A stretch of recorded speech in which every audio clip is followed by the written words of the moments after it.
ते दोस्तों, लाचारी गीत लाए अच्छा लगे लाइक सब्सक्राइब कमेंट बॉक्स में ज़रूर बताएं। मेरे गाना कैसे लगा, मेरे वीडियो फुल देखिए आगे बढ़ाए।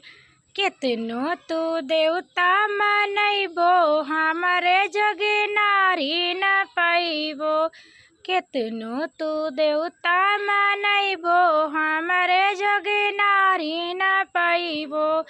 बाघो बगैचा में जाबो मालिन बसैबो। बाघो बगैचा में जाबो तो मालिन बसैबो। संग संग हरवा गुथैबो हमारे जगे नारी न पैबो। संग संग हरवा गुथैबो हमारे जगे नारी न पैबो। कितनो तू देवता मनैबो हमारे जगे नारी न पैबो। कोना पे जाबो तो महरिन बसैबो।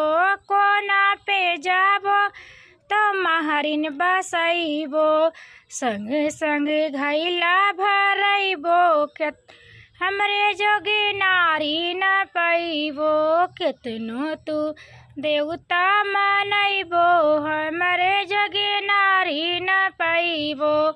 महलो में जाबो तो सौतीन बसैबो।